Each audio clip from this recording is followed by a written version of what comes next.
देखिए, लोकसभा चुनावों की जबरदस्त सरगर्मी के बावजूद भी पीएम मोदी कुछ ना कुछ अलग करने के लिए समय निकाल ही लेते हैं।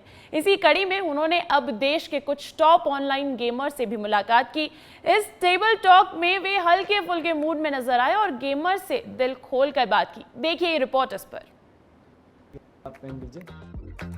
पहले तो फिर तो ये लोग कहेंगे कि मोदी जी की बात बता रहा है। मोदी का मैजिक अब सर चढ़ कर बोल रहा है। पहले कहा जाता था कि बूढ़े और अनुभवी लोग ही सिर्फ राजनीति में दिलचस्पी लेते हैं, लेकिन मोदी के आने के बाद आज का यूथ भी मोदी का फैन हो गया है। 2014 से पहले किसी ने सोचा भी नहीं था कि भारत का कोई प्रधानमंत्री देश के ई गेमर्स के साथ गेम खेलेगा। ऐसा पहली बार नहीं है जब प्रधानमंत्री युवाओं के साथ ऐसे हंसी मजाक करते नजर आए हों। इससे पहले क्रिएटर अवार्ड्स के मंच पर भी हमने प्रधानमंत्री नरेंद्र मोदी का ये कूल और जेनजी अंदाज देखा था। तो आज भी कुछ फिटनेस का मंत्र देंगे लोगों को। योगा करनी चाहिए, मेडिटेशन करनी चाहिए। तो फिर तो ये लोग कहेंगे कि मोदी जी की बात बता रहा है। तो फिर कहेंगे तुम बीजेपी वाले हो गए हो। कभी मैं आपको पूरी तरह तो फॉलो कभी किया नहीं है। क्यों सर? क्योंकि बहुत कठिन होता है जी, मुझे खुद को 50 साल छोटा करना पड़ेगा।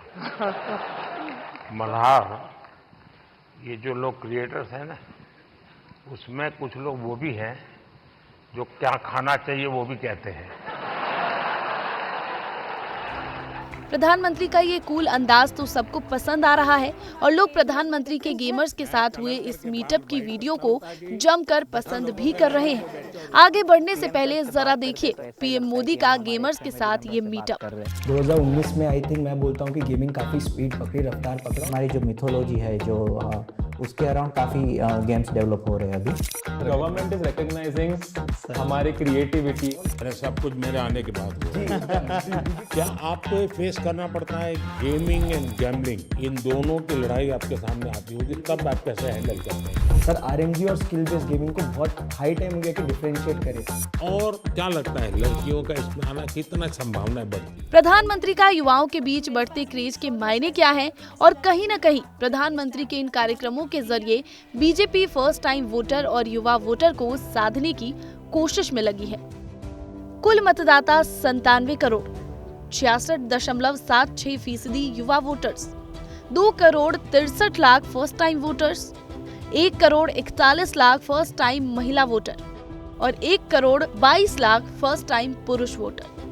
ये पहली बार नहीं है जब प्रधानमंत्री नरेंद्र मोदी यूथ के साथ ऐसा सीधा संवाद करते नजर आए हों। इससे पहले प्रधानमंत्री 75 हार्ड डे चैलेंज वाले अंकित बैनपुरिया के साथ बातचीत का वीडियो उन्होंने अपने सोशल मीडिया अकाउंट से शेयर किया था। आपका जो 75 डे चैलेंज है उसमें क्या करते हैं? उसमें 5 रूल फॉलो करने हैं। एक तो 2 टाइम वर्कआउट हो, उसमें 2 टाइम होना चाहिए। हाँ 2 टाइम होना चाहिए, अलग अलग होना चाहिए। एक इंडोर हो एक आउटडोर हो, दोनों आउटडोर हो तो जब भी कोई दिक्कत नहीं। दूसरा 4 लीटर पानी, एक बुक पढ़नी है 10 पेज कोई भी बुक हो, उसमें मैं अपनी पुराण पढ़ने लग रहा हूँ।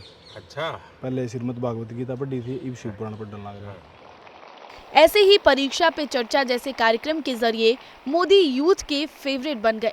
लेकिन ये पक्का है कि नींद के विषय में भी अगर एक बार रील पर चढ़ गए, एक के बाद एक रील देखते ही गए, छुपाना चाहते हो ना? कितना समय बीत गया पता नहीं, कितनी नींद खराब हो गई पता नहीं। दिन ब दिन प्रधानमंत्री का युवाओं में क्रेज बढ़ता जा रहा है। जहां प्रधानमंत्री डिजिटल कैंपेन को बढ़ावा दे रहे हैं और महिलाओं के लिए गेमिंग में नए रास्ते तलाशने की बात कर रहे हैं, तो वहीं इसके विपक्ष कंटेंट क्रिएटर जैसे अवार्ड शो को कराने के पीछे मोदी पर युवाओं को बिगाड़ने का आरोप लगा रहा है। दिन भर उठाते हैं मोबाइल, ये और यूं नीचे ऊंचे ऐसे दिन भर मोबाइल पे लगे रहते हैं। ये मोदी जी ने इस मोबाइल से देश के नवयुवकों का भविष्य का सर्वनाश कर। विपक्ष विपक्ष भले ही प्रधानमंत्री पर बच्चों को बिगाड़ने जैसे आरोप लगा रहा हो, लेकिन आज के समय में पीएम मोदी की युवाओं से बढ़ती लोकप्रियता को कोई भी अनदेखा नहीं कर सकता। Indian gaming peak